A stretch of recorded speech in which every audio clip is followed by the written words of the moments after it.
This is How Far. A podcast hosted by Me, Temi Otedola. and me, Mr. Eazi.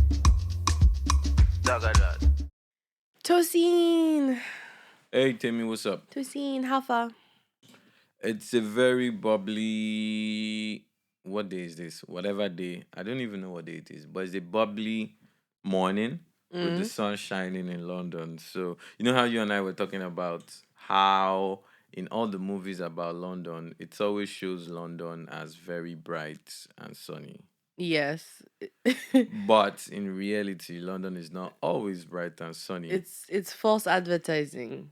It's packaging. I won't call that Mm, false advertising. It's packaging. packaging. Just like we recently watched Paddington. Paddington. And it was showing like the colorful Notting Hill and the sun. I was like, Did you finish it? no. We didn't finish it. There are many movies we just don't finish. Yeah. You're making me more like you. Because I used to have this thing where if I start, not even a movie, a TV show, I must finish. Or like, my brain will not let me not know how it turns out, even if it's the worst movie I've ever watched. What was crazy to me was we were watching Paddington and you were just there making it so deep. It's like this is an animation that we're just supposed to It's watch. a kids' and enjoy. animation. It's for kids and for the young at heart and mind, but you were just going on and on about the undertones. No, but Paddington is about the refugee crisis. Mm. It's an allegory for xenophobia. But woo, allegory. Somebody's dropping. I'm- But how far? What's up with you? I don't want us to go to. I don't want us to Yes, start because too I know you. I deep. just let you. I'll go deep. We could talk like for 2 hours on Paddington. So. Hello, my name is Temi, and welcome to my video essay on the refugee crisis via the children's movie Paddington Bear. Yeah. Okay, how far? I am good. What's new? I have been falling asleep every night to The Handmaid's Tale. I think we've both been sleeping very weird, like very deeply. We've been having very vivid dreams. I think it's because we switched sides Sides of of the bed. Yeah. So guys, let me know if you guys have this theory as well. Temi always sleeps on the left. On the left side of the bed. yeah. She always picks the left side of the bed. Anywhere we go, if we're traveling, if we're on holiday, she must be on that left side. Yeah. And so I wanted to understand what is in this left side of the bed. And ever since I switched to taking your left side, I've been sleeping deeper. And I've not been waking up cold. I usually wake up cold. Yeah, so as a science experiment, we swapped, and I'm usually the one who has body heat. But now you're the one with body heat. I So I think don't know you're what's capping. going on. I think you're capping. I don't have the. You have, like, you are running hot. You're running like a radiator. You're running hot. So the theory is that maybe there is sleep, like the way you sleep is somehow related to what side of the Yeah. bed you lie on. I'm not saying that it's a fact, but I'm saying that there's a scientist out there that should look into it. For sure. And also, I like to, like when I have my tea and my book on my side, I like to reach to my left side. There's also something there. I've been feeling topsy-turvy since since we swapped sides. Why do I speak like an old British man?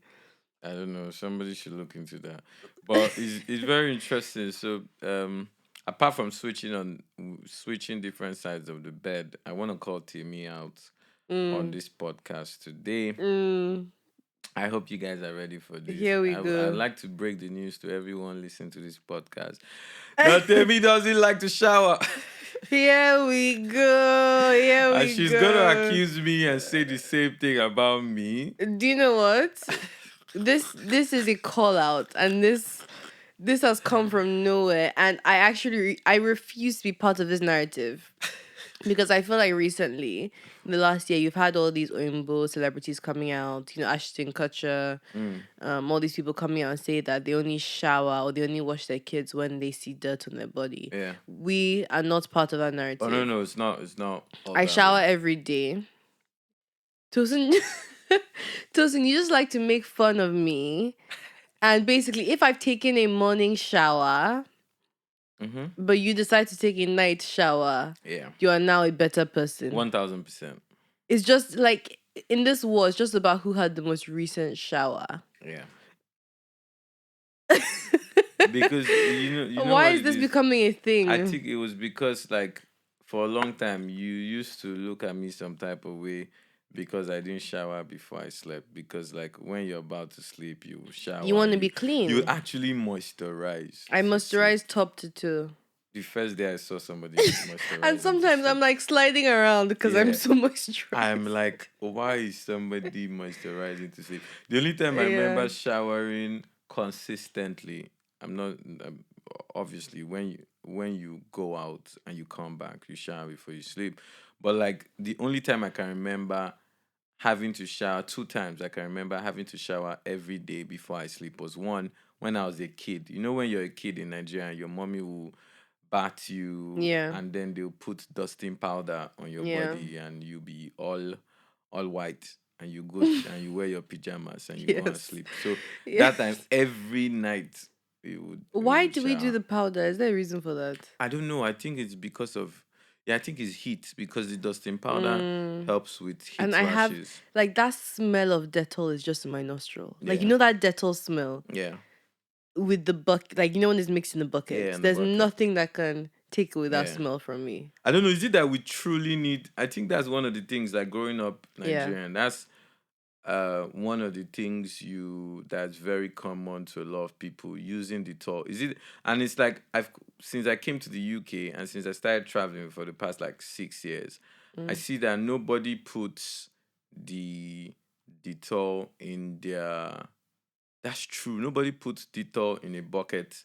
Mixes it and then showers. And we were using like we had a borehole in my house, so it's like fresh water from the ground coming straight to us. Yeah. But we still put dettol inside. I don't know. So maybe there's a conspiracy. Maybe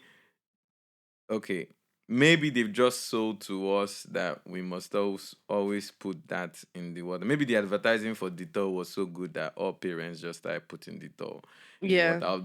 Or do you think, because how come we're no more using dettol now? And I love all these like all these situations where it's not actually necessary, but because it's been passed on for so long, people just continue doing it. It's like cargo cult.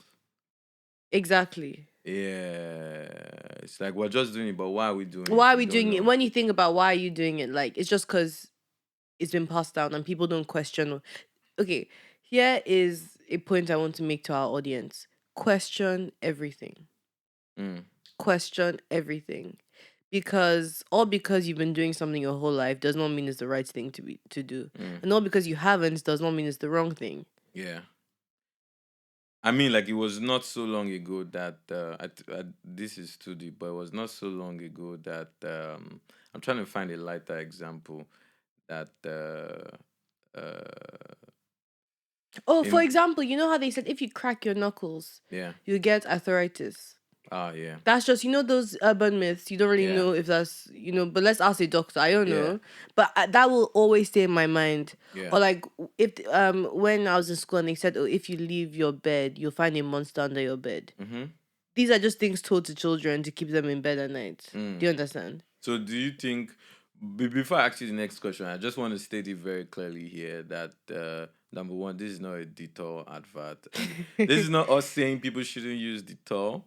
By all means, that's like, so what we are saying is that if you love it for your skin, it works for you, keep on using it. But if it doesn't work for your skin, you don't have to use it. Yeah, but we're also try everything for yourself. If there's anybody listening and they're like a dermatologist or like give us the real tea. They should give us the real tea. I wanted to say like I think dettol is Unilever. I wanted to say like they should contact us. But I know we have our own look. There's something about that smell. We have our own localized dettol, like for the region, because there's something about that smell. Yeah, that smell. And even the cow paw we have is localized. Like, how come you use? Because I used to drink cow paw.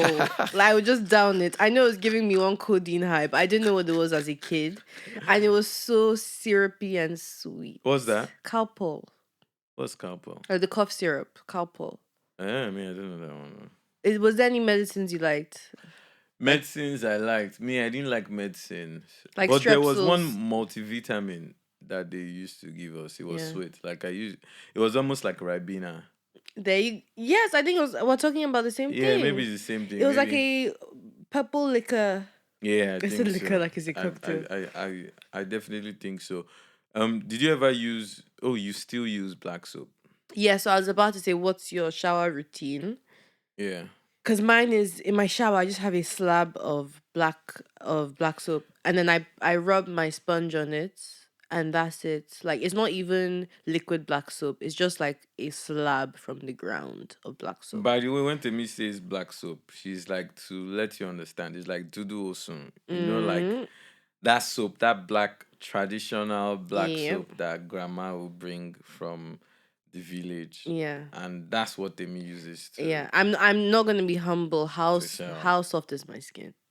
Mm, Soft, right? it's soft, soft, And soft what bag. upsets me is that your face is so soft. Mm. Oh, tell me what your skincare routine Okay, is for your face. my skincare routine is just jump in the shower, use whatever soap is there, whether Whatever it's Timmy has whatever supplied. Temi has supplied. If Temi has not supplied it, if it's a hotel, just use whatever the hotel put. Although Imagine. I think recently Jason is my assistant. Jason has started like he's packed a bag for me where he's put my own soap and all that thing inside. So Mm. now I have like every responsible person should have like a shower bag. Yes. And then I just basically jump in the shower, put the water, put the soap on the sponge, scrub, scrub, scrub. Boom, it's done. And Yeah. I just moisturize real quickly. I didn't used to like to moisturize, but because I didn't even know getting ashy was a thing that people did not. I know people are going to find me. People frowned upon. Like until I started seeing Mm. jokes about people being ashy, Mm. and when you're in cold region, your hands dry quickly, so the Yes. ashiness can show. As against when you're like back when we're in boarding school, I won't just shower but sweat. By the time I sweat a little, it will Yeah. all But I body mean, oils will come and just I cover it. think, of course, I'm gonna make this deep. Do you think it's anti-black that we laugh at ashiness? Because really, that's what happens to our skin naturally if we're not like super Super hyper moisturized. moisturized. Do you understand? Yeah, I don't even know. That's true. I've never thought of it like that, but apparently became a thing that now because I see it a lot. So now I'm always looking out for my body. Like Yeah. even now I'm looking at my hand to see whether there's some dry. It's just dry skin. It's just dry skin. Yeah, and using the a lot of moisture. So to just be clear, it's not that Temi doesn't shower at all, Oh, or here we Temi is go. doing like I don't shower for X number of weeks or Here we any of. go. It's just that she used to be the one that showers more than me, and now these days I'm beginning to realize that No, I'm showering more listen. than her. So now I Listen. have this theory that Listen. Temi doesn't shower because I'm showering more than her, Listen. which is like, Him and don't saying come and give me any conversation of you are being green and being responsible with the amount of water how used, often do I which is shower a day? good. I shower once a day. The difference is I used to shower once in the morning and then bath every night. Mm. So now I have a shower in the morning. And because I used to be a shower at night person, because in boarding school you could only really shower at night, because in the morning you didn't have time. So now, because Tosin is now the shower at night person, you just believe yourself to shower more. Yeah, But like this is going out. it's going Like, so out. let's just state that I shower every single day. I just, because actually, the internet is crazy. Please, I don't want to see any Nigeria headline that Temi Otedola doesn't shower. Please, I don't need to see it. You know, even talking about some of the things we Please, use, I don't need to see it. some of the things we use is like also like powdered milk. I didn't know powdered Yes. milk was the thing until I first came here, and then I think there wasn't like I went to the first store I went to. I didn't say love powdered milk, so I was like, why do Well, people like not have Nido. powdered milk like Nido and Yeah. peak milk? I love. For Oh, soakings. do you know what's crazy? Is that you have to deep what must be inside peak milk for it to taste like that. It's just milk that is dried. But it's so sweet and syrupy. Not the dried one, oh, the Which one? condensed one. Ah, The condensed. Think about what is inside the that. condensed one in Akamu is just like. It's so good though. Did you Ooh, ever with have tea did you ever and have bread. those ones that used to be like in these nylons and you just take it to school as snack and you just No, squeeze it, I can't or they lie. sell it at the kiosk? There used to What be milk? this, yeah, No. there used to be this milk that it wasn't powdered. I'm trying to remember the name. Maybe it wasn't. It might have even. It was basically like in a tube, like, and you just squeeze the tube. I think these things are very like Niger, like Yeah. growing up in Niger, like the dusting powder, the powdered milk. Is there anything that sticks out? I have this very, very vivid childhood memory of so when I was growing up we lived on the mainland, but I went to school on in VI. Okay. So like a few times a week my dad would pick us up and we would be driving back down the mainland, and of course there'll be traffic. And he was in his, I think it was either red or blue. My sisters will definitely be able to confirm. Convertible, and in the traffic he would buy gala. Yeah, And yes, gala. and wait, my mom has been on her health since, like no processed food. I told you we weren't allowed to have soft drinks Yeah, growing you up. told me. Only on like my birthday I'd be allowed to have Coke or Fanta and chin chin. Like my mom has been on that, so she would never let us have gala or anything that was processed. Just home cooking. I cannot imagine I know, I a know. childhood without gala. I know. Continue. So my dad would buy us. We would have to eat it before we get home and then trash it. Oh, like top secret. Top number one top secret. So it was always the best days when Whoa. my dad would pick me up from school. Yeah. I think gala and la casera like the Yeah. ultimate. There was a time in my life where, like going to work, I would literally just buy gala and la casera, and that would be my lunch. Like the Yeah. lunch is gala and la casera. You just mix it and you just eat it. And I think there was an advert that say eat a full belly or something. Like it would just hold you for the entire Hold day. you. I'm telling you, it's like I don't even know. I think love it must have been very nutritious. So I'm done. I don't know, but I'm done. that's another thing. Another thing that is very is like it's just coming to me straight is like Mr. Biggs. Yep. And there's no meat pie Yep. that is as good as Mr. Biggs When was your last meat Mr. pie. Biggs? I can't remember. But I know Wow. I used to mix like if you buy Mr. Biggs meat pie and you mix it with the donut Okay. and you eat the donut and the meat pie at the same time, like a burger. What, in the same mouth? Yeah, like put the meat pie on top, break the edge of the meat pie so that first crust is out.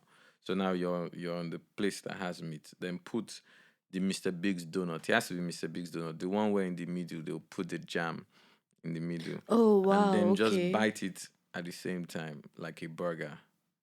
You could even put That meat. sounds. You could even put meat pie in the middle, break the donut, put donut on top, meat pie in the middle, donut underneath. That sounds disgusting. Sorry. It I is. can't agree with you on It that. is fire, and Yeah. it is fire. And we used to go to Mr. Biggs like as a reward. Yeah, of course, because it's a big day out. Yeah, You don't just go to Mr. Biggs every time. yeah. Okay, I want to ask you, were you an Indomie kid? Because I have a great Indomie story. I actually believe very strongly that I was. I mean, all of us in my school, the Bells Junior School, we were like one of the first people to taste Indomie.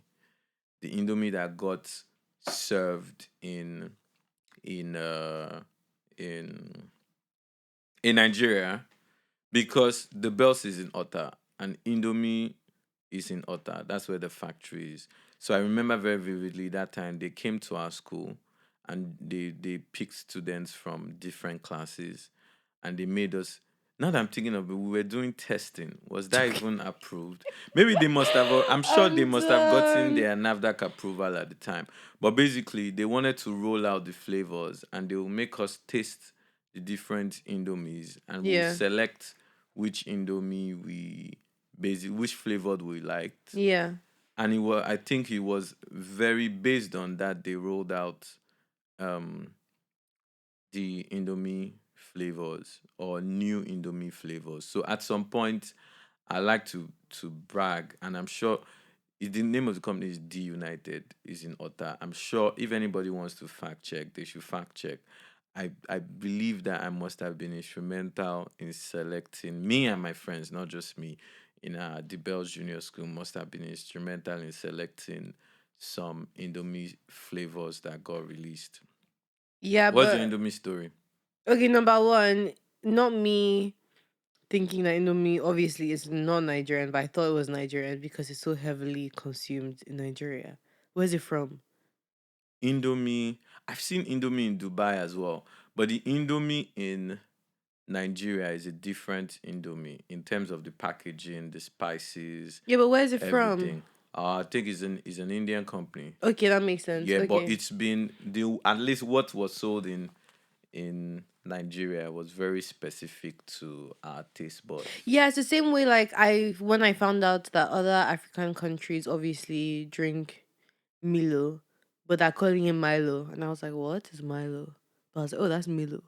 Yeah, Milo, ch ch ch ch ch ch But they ch were calling it Milo. Milo. Yeah. Is Anyway, yeah. what's your you were saying you had some Indomie story. Me, I was an Indomie kid. Like Yeah. I eat Indomie and then I fry Indomie. So Yeah. where you have the Indomie, you boil the Indomie, you put all these brands should just pay us in this episode. The way Like we're we're just just talking packaging about the we're just food. reminiscing. You get the Yes. Indomie, you boil the Indomie.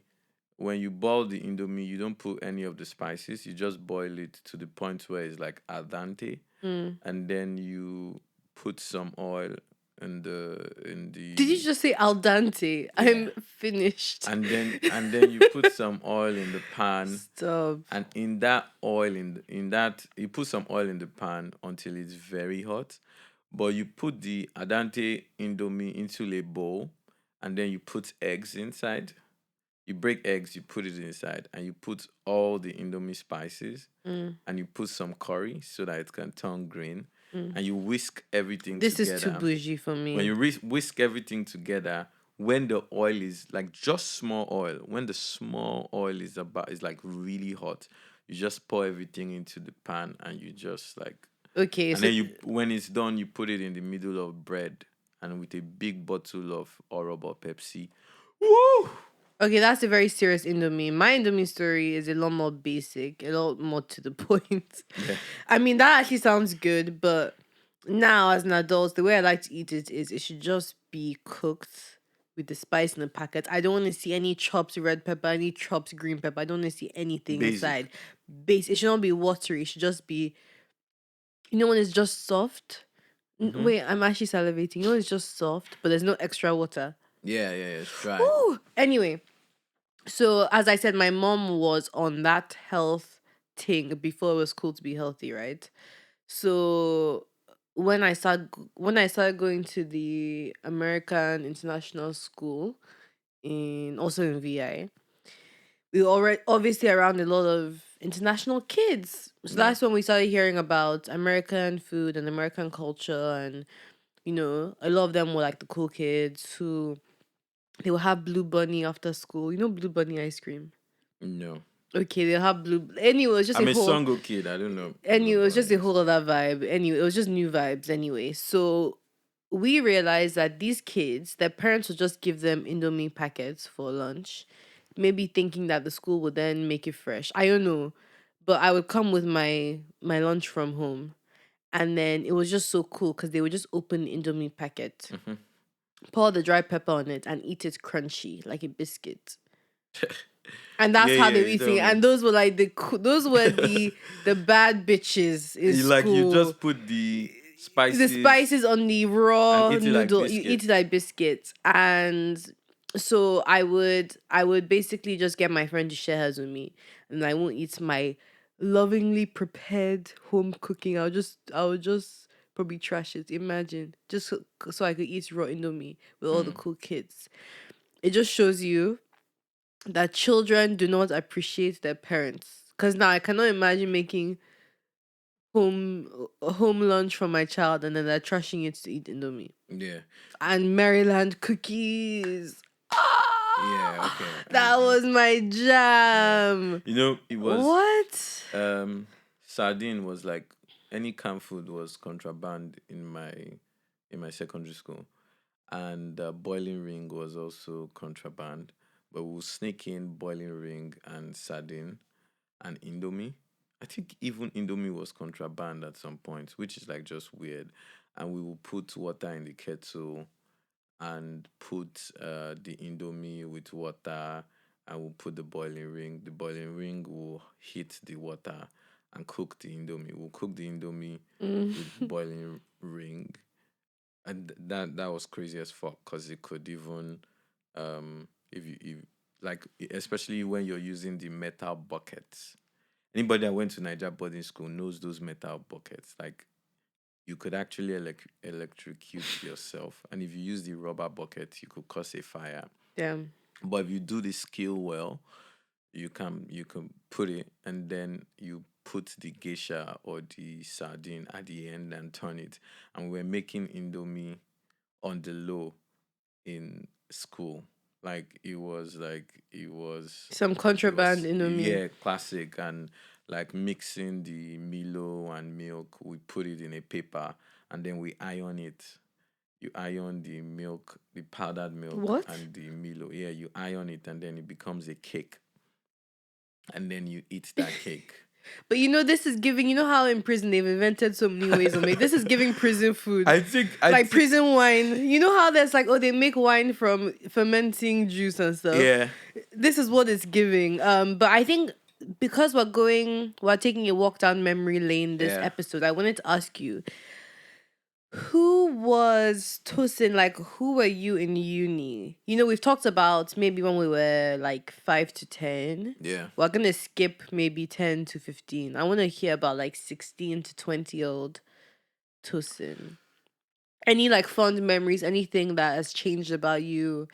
Did you have any obsessions? I think I just had an obsession with. I was telling somebody the other day how maybe at the end of my first year or my first semester, my dad, who was I telling? I think I was telling one of my friends. My dad called me to the room, and my dad gave me my pocket money and my and the balance of my school fees. He gave me everything, and then he showed me how much money he earned. Yeah, Like, he showed me his salary per month, yeah. and then compared to like my school fees and my sister's school fees and the other kids' school fees and all the expenses. Like, I'm saying this is like a 16-year-old boy, Wow. like 15 going on 16. That might have not. Let me see, 2000, and maybe I was 16. And so he shows me he showed me his expenses and his salary, and it was just an eye opener for me, because he was basically telling me that, hey, you're not, Dangote is not your daddy, so like, you're not a rich kid. He was basically letting me know for Mm. facts that if I'm giving you this amount of money for your school fee, for your pocket money, it's not that there's so much money and then I'm Wow. giving you this. It's like, Mm. that's everything. That's the amount of sacrifice I'm doing. And my school fees compare and how much he was spending on school fees compared to his salary, it was a joke. And it's like, in my head, I was like, if this guy is earning this amount of money, why is he spending? Literally, my dad was spending almost his entire salary on school fees and pocket money. So, but what that did for me is that just made me. I think that was the eye opener for me to actually realize what money meant. Mm. And so that influence, I think that without knowing, that became one of the biggest influences for me, because now when I went back to school and seeing my friends and my classmates and my hostel mates who had more money than me and were spending more money than me, I didn't interpret it as, oh, daddy is not giving us a lot of money because it's Yeah. stingy. And so Yeah. that just influenced me in being just wanting to be an entrepreneur. And so that formed my entire uni life. My entire uni, I was giving more attention to like trying to do all sorts of businesses, like just trying to make more money, from parties to deals to supplies to, I was like chasing sponsorships in Accra the entire time, instead of being in class studying for mechanical engineering. It's like I was just like that. And so I was Yeah. more social than now. Yeah. I was more out there. I was the party boy, basically the party boy, super ambitious, just very, what do they call that thing when you can't sit in one place? Um. It's like a busybody. Yeah. Yeah. That's Wow. I think that's me. Yeah. That's if there's anything I can remember. And I was always getting into trouble. You're bubbly. Yeah, I was bubbly, but I was always getting into trouble because I was always biting more than I can chew, or taking on projects that I couldn't Deliver. deliver on. Mm. And I was doing a lot. It's like just everywhere, doing everything, trying everything. Yeah, that was basically me. And sometimes we'll go, I remember sometimes we'll go to the party on Friday, on Saturday, and from Saturday we'll go from the club, we'll be the last to leave the club, and we'll go from the club straight to church in the morning, to church service. So Wow. That's it quite a was vibe. chaotic. It sounds Yeah, I was sounds like a chaotic time. yeah, Yeah. I was very chaotic. Wow. What about you? Um. What was I like in uni? Yeah. Uni was a weird time for me. Uni didn't feel like uni to me. In what sense? I think also because what age did you go to uni? 16. Exactly. Whereas in the UK, because I had come to the UK for secondary school, so UK uni is like 18. So Okay. you feel a bit more grown up, Yeah. right? Yeah. But my 16-year-old times, I feel like I don't have enough self-awareness about that time in my life. Mm. I wish I could bring on my friend Gigi to just try and Yeah. explain what I was like. I think I was probably a lot less sure. I was a lot less sure of myself. Less sure. Okay. Yeah, I was less able. I felt like I wasn't just able to try things I wanted to try. So the way you were out there doing 100 things, I would have never thought to do that at that age. I just wanted to stay in a box and do well and just continue. Mm-hmm. So like my jobs when I was 16 were just like, oh, let me work in this fashion place, let me do this. Yeah. It was definitely less like exploratory, I think. Do you think it's because you are more? Would you consider yourself as, like, just listen to you? I think maybe it's because I'm more, in a lot of sense, I'm rebellious. Yeah. Uh, Not. Do you understand? Not Yeah, but like. let me not get it wrong. Like in school I got in trouble. Mm-hmm.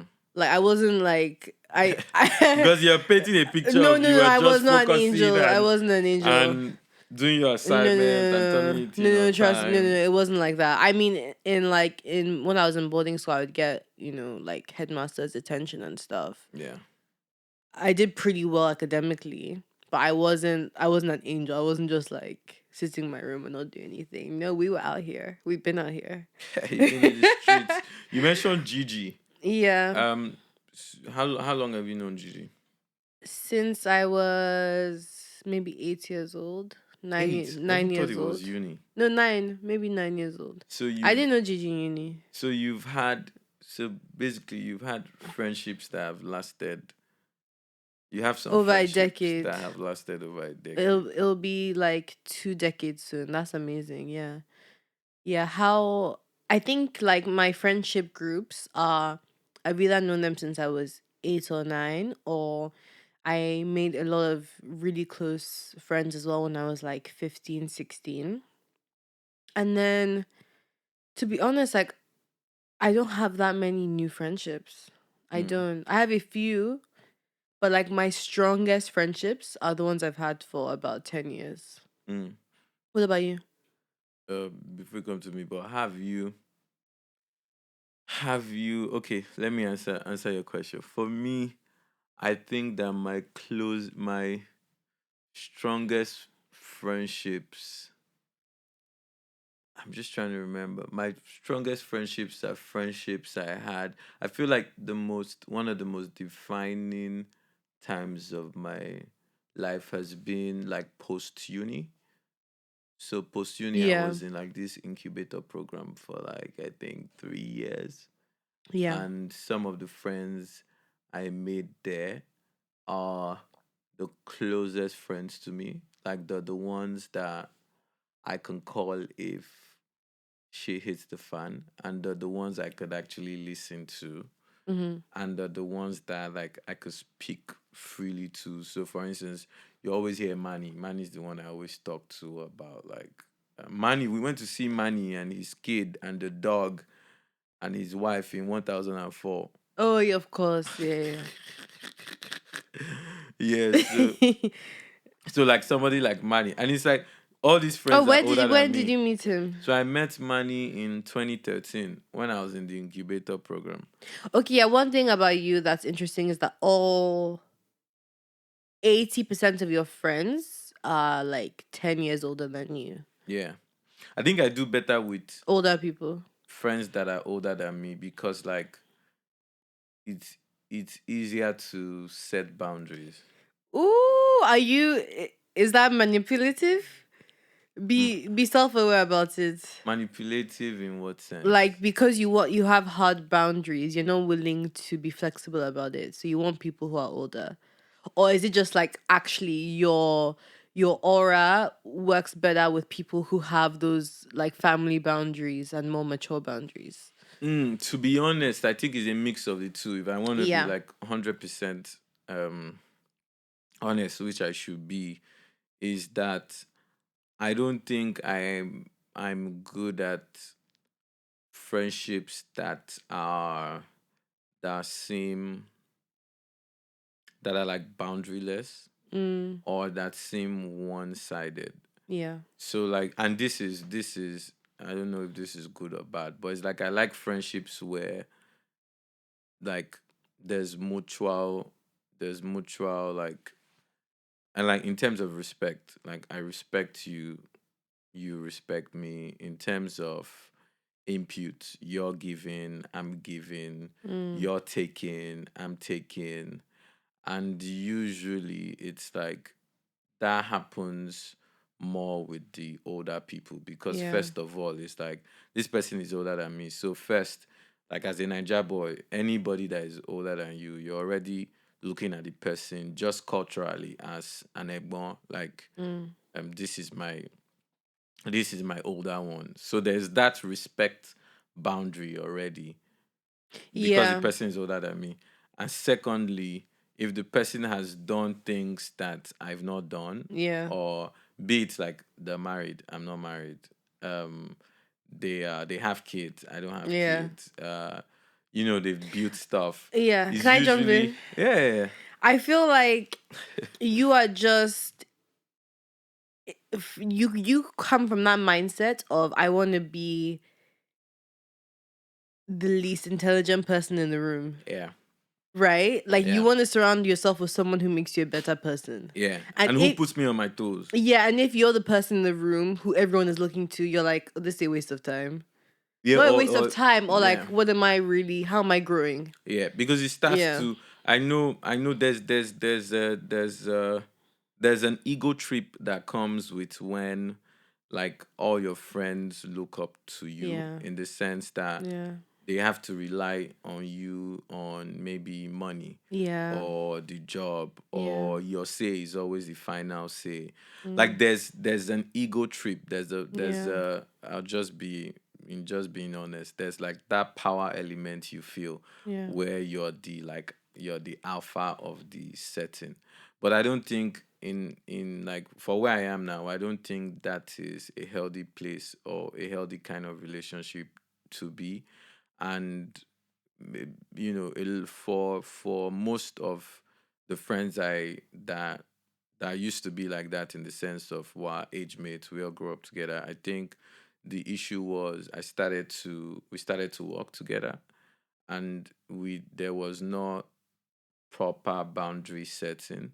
And when there's no proper boundary setting, then it just makes, it's just like if if your friend, like you and Gigi, for instance, it's like you and Gigi, you guys laugh, you play together, you laugh together. If like both of you have just come from a bar where you were just laughing and drinking, and then the next minute inside that bar, Gigi is telling you, Temi, what the fuck? Why have you not replied this email? Like, Imagine. you're Yeah. gonna feel like, Bro, yeah, like like, bro, half calm a down. Like, why yeah. you And know, what's and why are you talking to me like that? yeah. Like, And and like I'm super not for mixing pleasure and work. yeah, And you have been, so that's why I think it's good for you to share your experiences with yeah. that. For Yeah. me, I think my experience is just I just feel like, I've learned to come to the point where now I think it's best not to mix. Like if you really value a friendship, like there's somebody that is who that's my, I don't want to mention his name, who is like my friend. And you know this December we're partying with him, and I appreciate his friendship so much, so that we don't do business together, because I feel that might I feel if you don't know how to set boundaries properly, Mm. and if you don't know how to, if you and your friends don't know how to set boundaries properly, and you don't know how to, do things proper, and, understand all these intricacies, it's better to just keep friendships as friendships. It's just and just keep work as work and not mix it. And when if it ever gets to mix, then there should be proper like guidelines. It shouldn't be like, like if me and you are doing something now together, I feel it should be that okay, we agree we're doing this thing together. But even like this podcast, we agree that we're doing it together, but there's somebody else that is managing this, and there's somebody else that is managing this, Yeah. or if you work with your friends, there's lawyers in between to create that boundary to say this is work. So me, I'm not Basically, good at mixing. you have boundaries. Yeah, I'm not good at mixing and setting those boundaries, so I will not Yeah. do that. And I've seen that ruin a lot of friendship I've had, and not the fault of the other person. It's Yeah. like I think it's mutual fault. So Yeah. now I'm only friends with like the older ones that it's been easier to set those boundaries with. And I do envy the fact that you can have friends that you've known since you were like kids, like 8. So you guys share a lot of Yeah, but memories. it's not like, I'll be honest, it's not a lot. Like I have like eight eight to 10 people I would say are like true reciprocal friends. Mm. And again, like I'm the reciprocal What do you mean by queen. reciprocal? Like it's mutual love. I feel like the amount of effort I put in, they put in, it's not one sided. No one is trying to gain something from the other person. Because at the end of the day, any sort of relationship you have in your career, it is for the benefit of your work. Yeah. Right. So again, I'm Most, yeah, saying it yeah, has most nothing like, to do with work. It has nothing to do with getting ahead. It is just the two of us can sit in the room and talk, and we get on, and we like each other, and we respect each other. And they're also like, I just feel like they're a good person. They make me want to be a better person. I can support them. They can support me. I genuinely care about them. And I feel like I would always choose quality over quantity. I'm never gonna have 200 friends. Like that is just not me. I'd rather have someone who can come to my house in their pajamas and we can watch Netflix and we can laugh. Like that is what I value from a friend. And I feel like these days, I think also there was something about post pandemic that people just be moving mad. Like, you know, a lot of times when you meet people, it's just like sometimes it's really a friend for a season, a friend for a moment, and those types of friends also have their benefits. I Yeah, truly and it's believe, fine. and that's also fine. But I do think, you know, the older you get, sometimes the more you lose friends and the less you gain new friends you can have when you're 40, 50. Yeah. So I think, you know, not just us, but like anyone listening, I think there's value in nurturing friendships. Yeah. Being there for your friends. It's not only take, take, take, take, take. Yeah. Also, what are you giving other people? Yeah. How are you helping them? Same for family, I guess. But friendship can sometimes be a family you didn't get, you know? Yeah. And it's in those times, like it's not in the bubbling was my birthday in 2 weeks. It's in those times Yeah. where you're going through it, where you're like, who can I call right now? Yeah. Who can I message right now? Who cares? Yeah. Who genuinely will just sit there and offer a couple words of advice. Yeah. Um so yeah. And it's not enmity if we're no more friends anymore. Yeah, it's Like no biggie. Yeah. it's just growth. It's Like, growth. It's and the fine. fact that we're not friends today doesn't mean we will not be friends tomorrow. Yeah. And it's just like, it's like, I think sometime last year, one of my friends, she called me out, or she's like, oh, Tosin, I feel this friendship is only one way. Ooh, yeah. Like, when you need to talk, we talk together, we laugh together. When you're in my city, you say, oh, I'm in your city, come hang out. I come and hang out. But I don't get the same energy from you. It's like when I reach out to you for something, you're busy, and I know you're busy, but me too, I'm busy. But when you wanted something from me, I pulled up, or you wanted me to go do this. And then, the first thing in my head was to think, this one is just disturbing me. Why is this one disturbing me? But I just kept quiet and listened.